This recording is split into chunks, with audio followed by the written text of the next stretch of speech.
Muy buenos días, bienvenidos a un martes más de Hablemos de Salud Mental y en esta ocasión hablaremos de adicciones también. Soy la maestra Rebeca Telles, coordinadora de Salud Mental y Adicciones del municipio de Monterrey y desde la Secretaría de Desarrollo Humano e Igualdad Sustantiva les damos la bienvenida a esta sección que tenemos para poder compartir información muy valiosa a la ciudadanía. El día de hoy nos acompaña el licenciado Omar Cervantes Rodríguez y le voy a permitir que él se introduzca, por favor. Muchas gracias, coordinadora. Saludos a todos en estas transmisiones. Hablemos de salud mental y de adicciones. Yo soy Omar Cervantes, soy licenciado en Ciencias de la Comunicación, soy periodista, soy articulista, soy escritor y tengo un posgrado, una especialidad en adicciones por el Centro de Estudios Superiores Montefénix. He escrito 2 libros que tienen que ver con adicciones, desarrollo humano y soy amigo y colaborador del municipio de Monterrey en todos estos programas. Muchísimas gracias por la invitación. Muchísimas gracias, Omar. Es parte de nuestro Comité Municipal contra las Adicciones. ¿Y por qué el día de hoy vamos a hablar de adicciones? Porque el 26 de junio es el Día Internacional de la Lucha contra el Uso Indebido y el Tráfico de Drogas. Y esto a partir del 7 de diciembre de 1987, la Asamblea General de las Naciones Unidas lo declara como una de las actividades necesarias para alcanzar el objetivo de una sociedad internacional libre de abuso de drogas. Además de que es un tema que directa e indirectamente pues, a nuestra sociedad ha ido mermando y afectando en gran medida. Qué mejor que poder tener información de primera mano de especialistas en el tema para poder ayudar a aclarar dudas y poder guiar en cuanto a dónde poder pedir ayuda, en dado caso de así necesitarlo. Y pues bueno, vamos a dar inicio y como siempre, bueno, esta es una conversación, es una plática y principalmente pues con el tema que nos trae el día de hoy, ¿qué son las adicciones? ¿Por qué es un tema tan importante que hasta hay un día para poder luchar contra esto, ¿no? ¿Qué son las adicciones, Omar? ¿Qué nos puedes decir tú? La adicción es una enfermedad mental, por eso me encantó el título. Hablemos de salud mental y de adicciones. Y con eso yo quiero hacer énfasis en que qué bueno que las instituciones públicas, en este caso el municipio de Monterrey, se sume a las actividades del 26 de junio justamente para desestigmatizar justamente lo que son las adicciones. En el pasado, en la historia de las adicciones, la primera que se estudió y se trató fue el alcoholismo, el tabaquismo, después vino el consumo de las otras drogas, y siempre se decía pues, que eran vicios, que eran malos hábitos, que eran conductas antisociales, que eran pecados, que eran conductas inmorales, en fin, una serie de calificativos que en nada abonaban a poder ayudar a la gente que desafortunadamente ha caído en la desgracia de una adicción. Entonces, una adicción definida por todas las instituciones de psiquiatría a nivel mundial, la definición que a mí me gusta es la que dice que la adicción es una enfermedad del cerebro primaria, incurable, pero tratable, que se caracteriza por el deseo imperioso de seguir consumiendo una sustancia, una droga o tener una conducta adictiva en este caso, a pesar del daño que le está causando a la persona y en su entorno familiar y social. Es bien claro y es bien importante decir que estamos tratando de una enfermedad del cerebro. Entonces la gente dice, ¿es una enfermedad psiquiátrica? Por supuesto, es una enfermedad psiquiátrica. Está contenida en los manuales diagnósticos, tanto en el DSM-5 y sus versiones anteriores, como en el CIE-10 y sus versiones anteriores.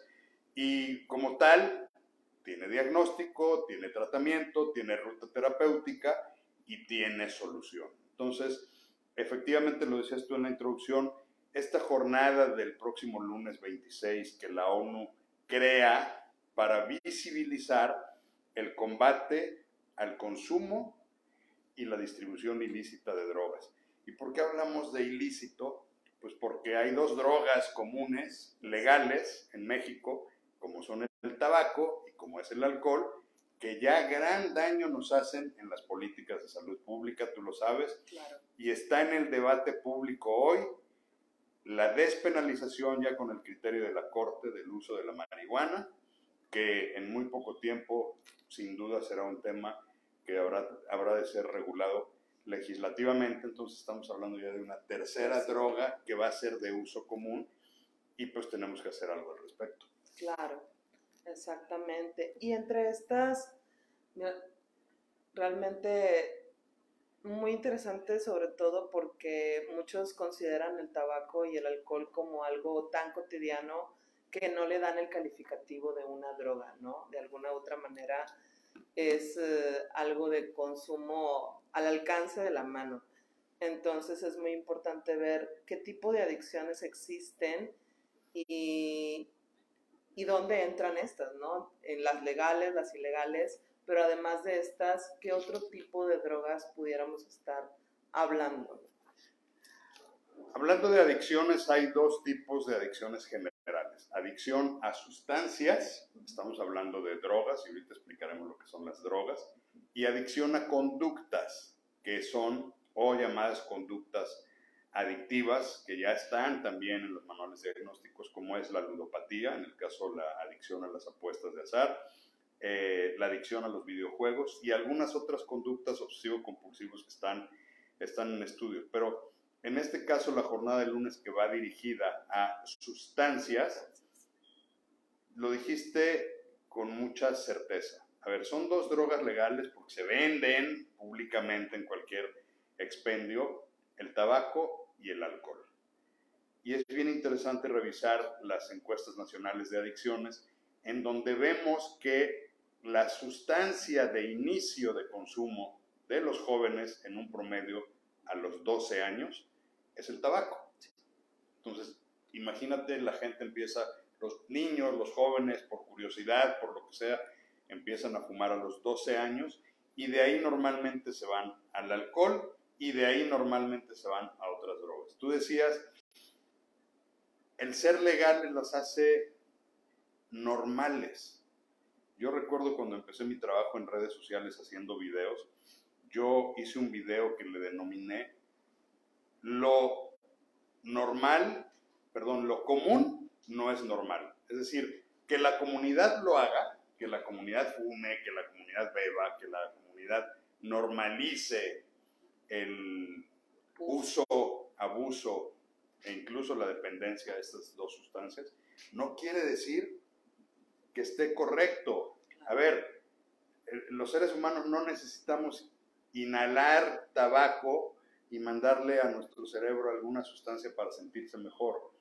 Y además, en el caso del alcohol, yo lo decía, normalmente el consumidor, salvo los que gustan de tomar bebidas de mesa, llamémosle así, normalmente el consumidor cuando está en abuso y lo declaran, buscan el efecto, no están buscando el sabor. Entonces, contestando tu pregunta, todo mundo lo hace. El que todo mundo lo haga no quiere decir que sea normal ni que sea saludable. Tampoco estamos, y eso hay que decirlo con toda claridad, sobre todo en estas dos sustancias que son legales, no estamos en contra de los productores, los distribuidores, los comercializadores. Yo lo digo en mis pláticas, imagínense que nuestra cruzada fuera cerrar las tabacaleras en todo el mundo o las productoras de alcohol en todo el mundo, pues no solamente dejaríamos sin empleo a mucha gente, sino que sería un golpe económico muy fuerte para los países. Lo que hay que hacer es hablar de los daños que tienen, porque es que todos mis amigos ya fuman, es que todos mis amigos van a la fiesta y se toman un trago.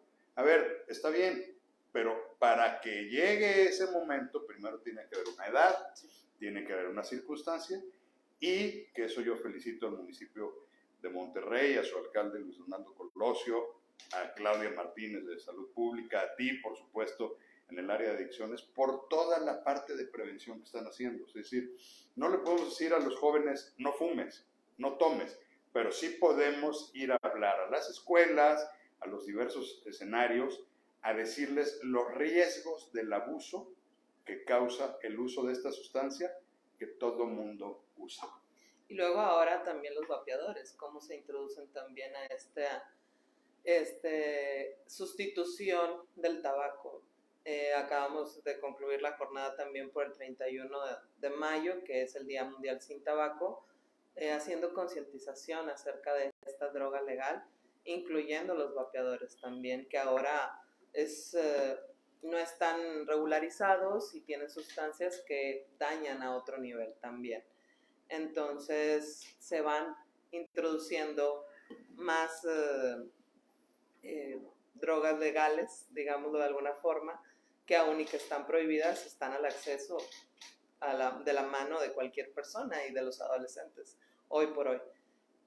No solamente no es que no estén regularizados, en México ya están prohibidos. Exacto. La COFEPRIS ya determinó que el vapeador es un dispositivo de riesgo, que tiene más riesgos que la nicotina y el tabaco en el cigarrillo convencional, claro, pero que independientemente no hay los suficientes estudios de tener certeza de qué contienen. Exacto. Acabo de dar justamente el 31 de mayo una plática sobre vapeadores y me documenté y resulta que el líquido que supuestamente convertimos en vapor para fumarlo tiene arriba de 120 sustancias tóxicas. Sí.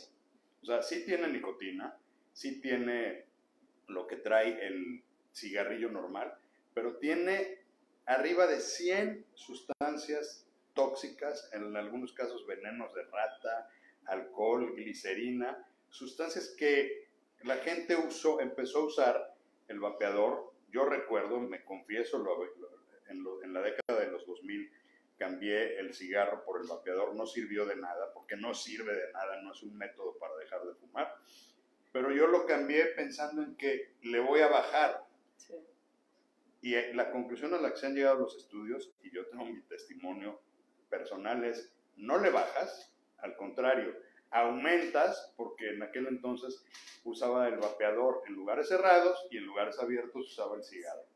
No disminuyes la adicción a la nicotina y además le estás metiendo a tu cuerpo más sustancias que ni siquiera sabemos qué es. Entonces, efectivamente, falta mucha información, no satanizamos ni estamos peleados con lo que es legal, pero sí nuestra obligación es, por cada peso que se invierta en producción, pues sería fabuloso meterle un peso en prevención. Y de hecho, por ejemplo, el lema de ahora del Día Mundial Sin Tabaco fue plantemos alimentos, no tabaco, porque está habiendo este desabasto de alimentos por estar sembrando más tabaco en cuanto a los plantíos, en cuanto a las tierras se están desaprovechando para poder producir lo que es realmente necesario para la ciudadanía, ¿no? Son temas realmente muy importantes y que podríamos quedarnos muchísimo tiempo hablando, pero vamos a ver también con lo que son las adicciones y en este tema tan importante que estamos tratando, alguna persona volverse adicta, ¿qué implica? ¿Sí? O sea, ¿qué cambios existe en su entorno? Imagino también que existe una redistribución de tareas en su propia casa. ¿Qué pasa cuando una persona cae en una adicción? Vamos primero a hablar un poco de cómo se desarrolla una adicción, rápidamente porque el tiempo es limitado, pero a ver, hay 3 tipos de consumidores de drogas. Los que están en uso, que es aquella gente que por casualidad, por curiosidad, por un evento social, en alguna ocasión prueba una sustancia. te voy a poner el ejemplo, mi madre en paz descanse, ella casi nunca bebía, pero pues a lo mejor en la Navidad o en el Año Nuevo se tomaba un poquito un trago de una copa y ahí la dejaba. El alcohólico dice, ¿cómo es posible que dejen una copa a la mitad, verdad? Pues el que está en uso ni le gusta ni le desagrada, la usa y no significa nada en su vida. De ahí viene el abuso, que es donde la mayor parte de la gente está, lo que decías, esta normalización. Todo mundo bebe. El abusador ya tiene hábitos bien claros de consumo, destina parte de su presupuesto y de su economía al consumo, planea con regularidad sus consumos, o sea, ya es viernes, ¿qué va a haber? La carnita asada, o ya es sábado, o el miércoles.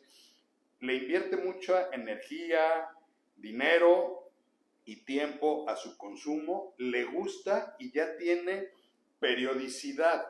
Incluso en algunas ocasiones puede ser que se le pase el consumo y llegue a una intoxicación. Pero su vida sigue siendo funcional. Sigue acudiendo al trabajo sin problema o a la escuela sin problema, no tiene deudas, no tiene problemas familiares, no tiene problemas sociales.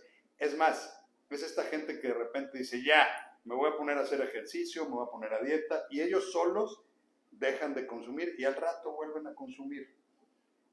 La diferencia, de ahí pasamos a la tercera categoría, es el adicto o dependiente. El dependiente o el adicto ya perdió el control sobre la sustancia, o sea, no es yo lo dejo cuando ya quiera. El adicto ya necesita ayuda profesional y tratamiento porque solo ya no puede salir por sí mismo. El adicto ya tiene consecuencias, como lo dije hace rato en la definición, el deseo imperioso de seguir consumiendo a pesar del daño que les está causando. Es el típico familiar a quien todo el mundo le dice ya deja de fumar, ya deja de beber, ya deja de usar drogas, mira nada más te estás destruyendo, y no le hace caso a nadie, le dice yo lo dejo cuando yo quiera, es mi dinero, no le hago daño a nadie, y se va hundiendo. Entonces, en estas tres categorías, entiendo que tu pregunta es, ¿qué pasa en una familia cuando hay un adicto? Cuando hay un adicto, hay toda una serie de movimientos, empezando, el primero es la negación, y entonces empieza la lucha en que los familiares le dicen, ya deja de consumir, y el adicto, la adicta está en negación. En los grupos de alcohólicos anónimos que tienen muchas frases sabias, alguna vez escuché una frase que decía, el adicto es como el cornudo del barrio. Todo mundo sabe que le están poniendo los cuernos, menos él. Entonces el adicto, todo mundo sabe que ya tiene un problema con la sustancia, menos él, o lo niega. Entonces empieza esta dinámica de lucha de la familia para que el adicto deje de consumir, a veces los anexan malamente, o a veces los internan, o en fin, la familia hace de todo y sin saberlo, la familia desarrolla un síndrome que se llama codependencia y la familia muchas veces se vuelve facilitadora del consumo porque le quieren resolver la vida al adicto para que deje de consumir y se vuelve un círculo tóxico en el que toda la familia se está hundiendo. Entonces cambian las dinámicas, por supuesto, mamás o papás que tienen que perder tiempos de su vida cotidiana por ir a sacarlo del torito, por ir a sacarlo de la delegación, porque se quedó sin carro, por todas las consecuencias que sabemos que genera ya cuando hay una adicción. Más el sufrimiento, la angustia de cómo va a llegar, cuándo va a llegar, o ya no va a llegar, o cuándo me van a hablar de la ambulancia, de la Cruz Verde, de la Cruz Roja. Es este sufrimiento muy grande. Entonces, lo que decíamos hace rato, beber alcohol puede ser normal, moderadamente, pero llegar a estos extremos, quien ha vivido y ha padecido el alcoholismo de un familiar, sabe de lo que estoy hablando. Y por supuesto tu pregunta es bien importante porque un adicto cambia el rol y la dinámica de toda la familia. Y cómo los hijos a veces aceptan y tienen que asumir roles también cuando el adicto es el padre o la madre, de reorganizar y asumir responsabilidades que ni siquiera les corresponden en esa edad, en ese momento. Y sobre todo esto, el tema de los cuidados, porque de alguna u otra manera siempre es importante vemos al enfermo, vemos cómo apoyar a la persona que tiene una adicción, pero también dejamos de lado muchas veces al cuidador, ¿no? Entonces, es importante entender que toda esta adicción tiene este impacto a nivel familiar, a nivel social, porque no nada más ya es en la casa, ¿no? Sino todo lo que impacta más allá, ya que la familia se implica de alguna u otra manera también las redes sociales de apoyo para poder pues sacar adelante a la familia de alguna u otra manera, ¿no? Hay un libro buenísimo, seguramente tú lo tienes presente, de Claudia Black, que se llama Eso no me pasará a mí. Y habla justamente de los roles de los hijos que viven con padre o madre adictos. Donde hay adicción de un padre o madre, como lo acabas de decir, los hijos, sobre todo son adolescentes o niños, empiezan a jugar roles que no les corresponden. Y hay diferentes roles que están bien estudiados. El responsable, que es el que quiere mantener el orden para que el caos que vive papá o mamá no se nota, o ante la ausencia de mamá, pues es el que lava los trastes y atiende a los hermanos para que los hermanos no sufran, etc. Pero también hay otro que puede jugar el rol del rebelde.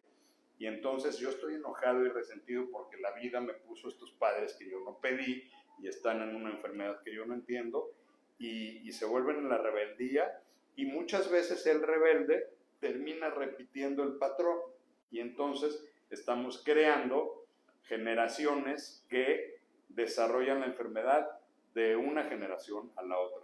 Está el que quiere llamar la atención, está la víctima, efectivamente.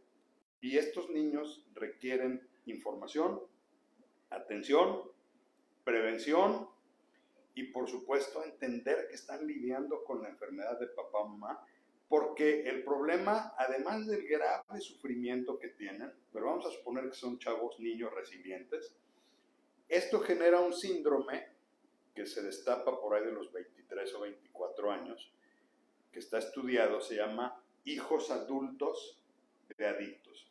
El hijo adulto del adicto es el que creció en un hogar adicto, se vuelve inseguro, se vuelve con una autoestima endeble, tiene dificultades para relacionarse con los demás, necesita la aprobación externa.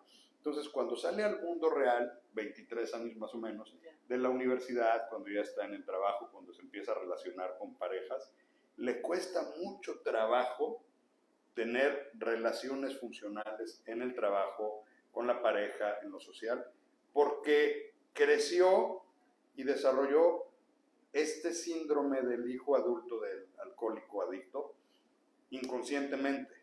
Y ese también necesita tratamiento.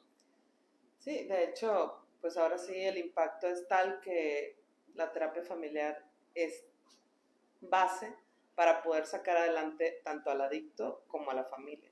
O sea, no puede uno nada más querer tratar al adicto. O sea, es un ciclo en donde se tiene que relacionar toda la familia y de alguna u otra manera la atención tiene que ser para todos. Para ahora sí que ver dónde ahora sí, ¿cómo se dice? De repente a quién toca, a veces ni siquiera se dan cuenta de que son tocados o son dañados de alguna u otra manera, pues bueno, ahí van todos para poder solucionar y darse cuenta y hacer consciente esta situación que a lo mejor ni siquiera pensabas que te podía haber dañado, pero que ahí está, ¿no? Que sí hubo un efecto de alguna u otra manera. ¿Qué factores de riesgo podemos prever o podemos identificar para una persona que puede caer en una adicción? Esto es bien interesante. Hoy justamente en uno de mis artículos en Milenio, que sigo escribiendo en Milenio Puebla y se puede leer en internet, hablaba de que es bien interesante y es bien importante, ahorita que todo el mundo está viendo ya que en el 2024 hay elecciones, ojalá todos los que se van a postular, alcaldes, diputados, senadores, presidentes, hagamos un análisis de ver si verdaderamente nos está interesando como sociedad hacer prevención o simplemente cubrimos el requisito para que nos palomeen. O sea, Hay presupuesto, hay recursos, hay verdadera intención, pero además hay que hacer un diagnóstico bien claro de dónde estamos. Porque si salimos con el discurso de estamos haciendo mucho y no aceptamos que algunas de las cosas que se han venido haciendo no están funcionando, pues no vamos a avanzar. Entonces, y ahí efectivamente los factores de riesgo de hoy, 2023, son muy diferentes de los factores de riesgo en los que yo crecí, en los 70s, en los 80s. A ver, los 3 factores de riesgo principales que hoy veo es lo que decías ahorita, la normalización del consumo, porque todo mundo, y en las redes sociales, que es un factor de riesgo, las redes sociales, se habla de consumir es cool, todo el mundo trae su vape, todo el mundo ya se echa su drink, todo el mundo ya consigue marihuana, etcétera, etcétera. Entonces, la normalización del consumo es gravísimo, porque estamos dándole a los jóvenes una narrativa de que fumar, beber o consumir drogas naturales es cool. El segundo es la comercialización y toda su mercadotecnia alrededor.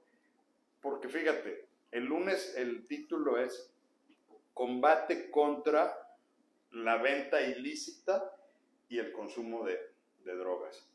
La venta lícita ya hablamos de ella, pero la venta ilícita, tú sabes todas las redes de distribución que hay. Cuando yo empecé a ver todo este tema de las aplicaciones y demás, me quedé sorprendido que llega más fácil un dealer a través del WhatsApp o a través de aplicaciones que tienen, que las pizzas estas que llegan en 30 minutos, que no voy a decir su nombre. Pero hay más dealers en tu alrededor, en la zona geográfica, que restaurantes de servicio a domicilio. Entonces, la normalización y la comercialización están haciendo un gran daño. Otro factor de riesgo es el surgimiento de nuevas drogas como el fentanilo, como nuevas drogas industriales, como nuevas sustancias que están sustituyendo y que se están poniendo a un costo accesible ridículamente. O sea, insisto, en los 70s, 80s que yo crecí, pues usar cocaína era para cierto sector élite que tenía recursos para poder comprar. Claro. Ahorita eso se sustituyó por el cristal, y el cristal es accesible, te lo llevan a tu casa y es muy económico. Esto es hablando de lo que son las sustancias en sí.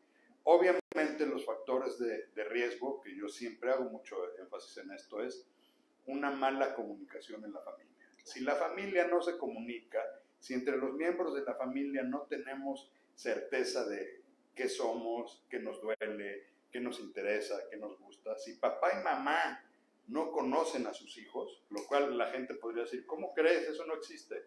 Yo les puedo dar casos en consultorio que no tienen la menor idea de dónde andan sus hijos. Claro. Más todos los factores psicoemocionales, la disfuncionalidad, la violencia familiar, es un detonador importantísimo. He estado platicando mucho con un experto en seguridad que está desarrollando todo un modelo muy interesante, donde él tiene bien claro que la violencia familiar, la violencia de género, son características de un hogar que va a llevar al consumo. Y del consumo le va a llevar al pandillerismo y a la adicción. Claro. Entonces, todo inicia en la familia. Entonces, factores de riesgo, muchísimos. La misma escuela, desafortunadamente, ustedes que están en el campo, que están en el territorio, ¿cuántas escuelas no vemos de repente en las noticias? El bullying, los problemas, por eso decía hace rato, los factores de riesgo de hoy son muy diferentes a los factores de riesgo de hace 40, 50 años, donde pues sí había pleitos en las escuelas, pero te cantabas un tiro y decías, nos vemos a la salida y ya. Ahora son cosas tremendas que están afectando la psique de la gente, que pues por supuesto busca una salida. Y además, pues bueno, esta herramienta de doble filo, ¿no? Que es la comunicación a través de las redes, que al darle esta publicidad o al aumentarlo, pues la gente incluso hasta siente que crea fama a partir de lo negativo, ¿no? De alguna u otra manera. Los estereotipos de las series de yo quiero ser como ese porque trae dinero, mujeres, poder, y se la pasa tomando y se la pasa drogándose. El dinero fácil. Yo no estoy en contra ni de las narcoseries, ni de ningún tipo de género de musical, pero revisemos qué están escuchando nuestros chavos. Sí, ¿Qué canciones están escuchando nuestros chavos, nuestros niños, nuestros jóvenes?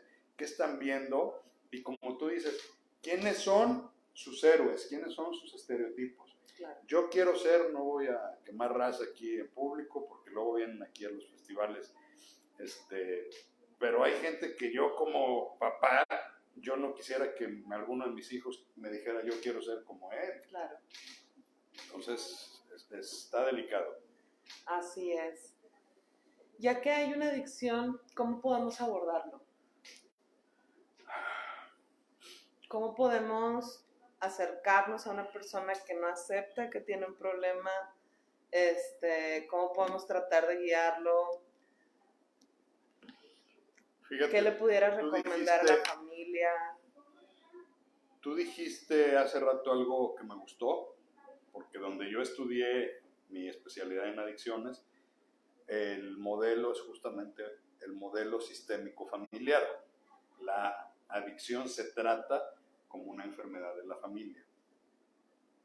Además de hacer prevención, como ustedes lo están haciendo, además de fortalecer los factores de protección para que dentro del mundo que acabamos de decir actualmente, pues llevemos deporte, llevemos cultura, llevemos asertividad, llevemos inteligencia emocional, le hablemos de los derechos a los niños desde secundaria, qué bueno que ya están yendo a secundarias, a preparatoria, universidades. O sea, la parte de hacer prevención fortaleciendo los factores de protección es insustituible. Claro. En las pláticas que yo doy pongo un video donde un profesor en Heidelberg, Alemania, descubrió una materia que se llama felicidad y que también en Harvard ya dan una materia que se llama felicidad. Le enseñan a los estudiantes a ser felices, porque la felicidad, que tiene toda una técnica para desarrollarla, genera la dopamina, genera la oxitocina, genera la serotonina de manera natural, que de manera artificial te proveen las drogas. Entonces, pero independientemente de la prevención, yo por experiencia, el método más poderoso es trabajar con la familia.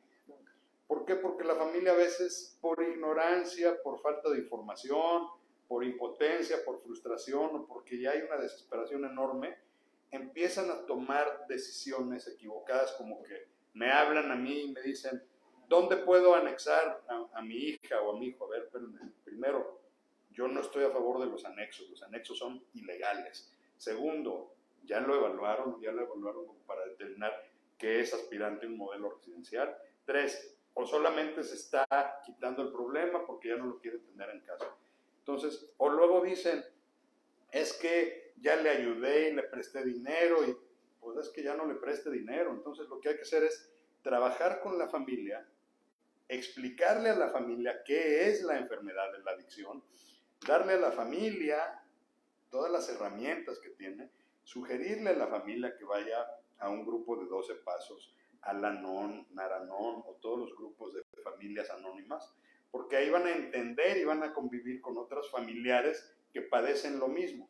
Y cuando la familia ya esté lista, incluso hacer un modelo de intervención familiar. Porque abordar a un adicto tiene su técnica. Claro. Si tú llegas y le dices, Rebe, ¿qué crees? Que haz tu maleta porque nos vamos aquí a la Villa de Santiago. Te va a decir, ay, sí, cómo no, ya en ese momento saliste corriendo. Fíjate, claro. Cuando yo estudié la especialidad, teníamos una clase que era supervisión, donde ya teníamos pacientes reales, pero estaba el espejo, la cámara atrás, la supervisora, y en alguna ocasión apenas insinué la palabra internar, era un chavo como de 18 años, Me dijo, Omar, me caes muy bien, pero con permiso ya me voy. Con permiso se salió. Claro. Mi supervisor dijo, déjalo que se vaya y demás.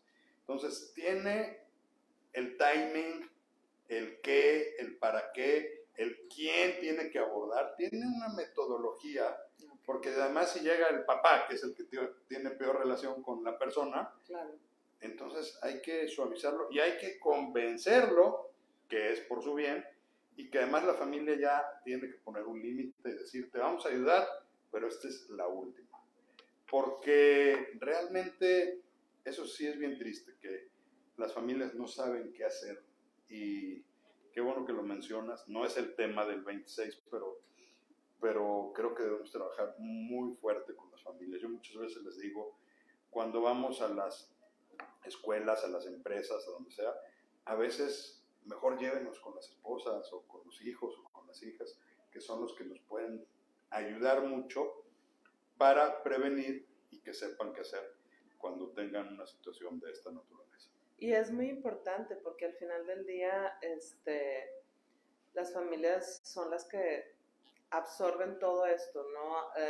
Fuimos hace un mes, si no estoy mal, a una empresa a dar una plática acerca de prevención de cómo afecta el alcoholismo y simplemente lo veíamos como empleados, una persona que toma el fin de semana, a veces el lunes llega tarde o a veces ya no se presenta y la semana laboral ya no le duró 5 o 6 días, ¿no? Le duró 4, le duró 3, de acuerdo a cómo afectó el consumo que tiene de alguna u otra manera. Y aparte no nada más ya no nada más la familia, como dices, si es una empresa, también en tu área laboral, ¿no? Cómo los demás tienen que asumir actividades que tú no estás al 100 para cubrir de alguna u otra forma, ¿no? Entonces, sí, el tener el tacto y el saber poder tener una guía profesional que los pueda apoyar en el proceso de poder abordar a una persona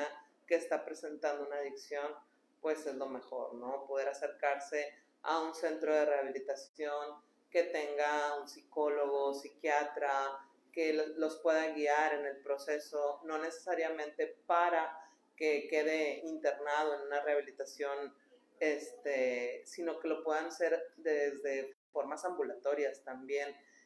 No necesariamente es el hecho de tener que llevar a una persona y dejarlo en un centro de rehabilitación. Hay muchos sistemas ambulatorios desde los centros de atención primaria en adicciones, que ahorita ya tienen otro nombre, SECOSAMAS, lo que son los centros de rehabilitación que desde el municipio hemos ido a visitar para poder brindarles una información adecuada de dónde pueden acercarse desde lo que es la coordinación de salud mental y adicciones. De hecho, desde el municipio de Monterrey tenemos un convenio con lo que es Puerto Seguro para poder tener becas a bajo costo de rehabilitación también. Este año es uno de los logros a los que se llegaron a cabo ahora.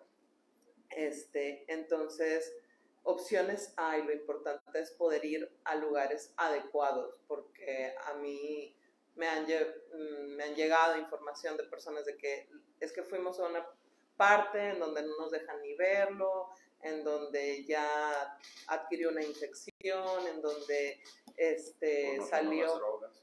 Sí, exactamente, porque luego los tratan con otras drogas, exactamente, o incluso la desnutrición. Un punto muy importante, digo, ahora sí que no nada más es el 26 de junio, sino que las adicciones abarcan tantos temas y lo traemos ahora sí mencionándolo desde el 31 de mayo del Día Mundial Sin Tabaco. El 2 de junio fue el Día de la Acción de los trastornos de conducta alimentaria. Y algo a mencionar, algo muy importante de que tú mencionabas hace rato, de cómo la alimentación se va también ahí mermando, pues el 35% de quienes padecen adicciones tienden a padecer un trastorno de conducta alimentaria, ¿no? Y esto es a veces 11 veces más que la población general. Y el 50% de quienes tienen un trastorno de conducta alimentaria tienen una adicción al alcohol o a veces a otras sustancias también. Entonces, vienen muchos días conmemorativos o de acción que de alguna u otra manera se convergen en el tema y es importante no dejarlos pasar. Y tú ayer, no, creo que el domingo o el lunes sacaste un escrito también en cuanto a la formación, de alguna u otra manera apoya mucho a que se pueda desenvolver una adicción, ¿no? O sea, a veces como hombres los han educado en esta cultura de no expresar emociones, de no sentir. No quiero decir que las adicciones sean únicamente en hombres, porque no, las adicciones son tanto en hombres y mujeres. Por ejemplo, los trastornos de conducta alimentaria a veces se detectan más en mujeres que en hombres, sin embargo, los dos lo padecen.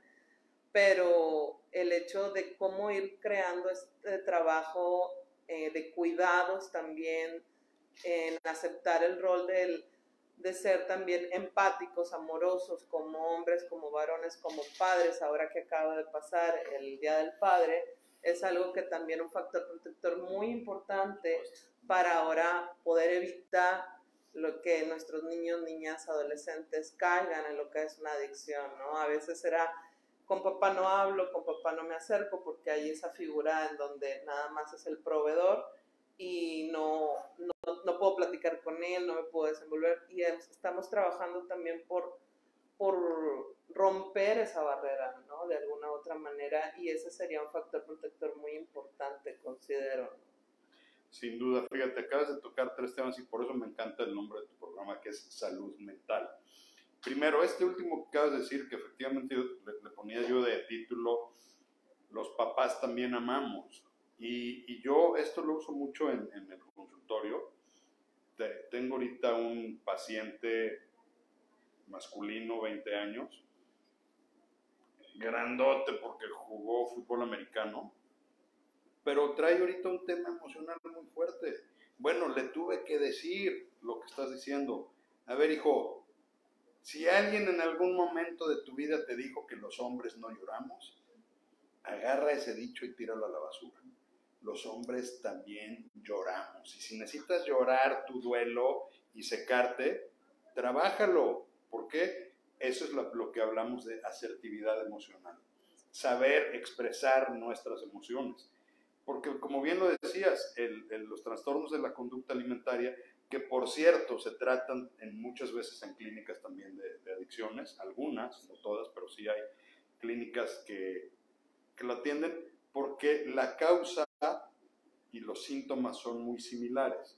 Tienen otra evidencia y otro diagnóstico, pero al final es un rechazo de la vida, es un rechazo del cuerpo, es un rechazo de mí mismo por las causas que hayan sido, y son conductas obsesivo-compulsivas como las adicciones. Y complementando el dato que acabas de decir, que no conocía yo este dato de los trastornos de la conducta alimentaria y adicciones, pero lo que es una realidad también es que el 80% de los adictos padecen un trastorno paralelo, las patologías duales o los trastornos mentales paralelos a las adicciones. Entonces las adicciones son cosas serias. Dentro de los modelos que mencionaste el residencial, el ambulatorio, yo agregaría, todavía funciona, el básico, el decirle a alguien, ve a un grupo de 12 pasos.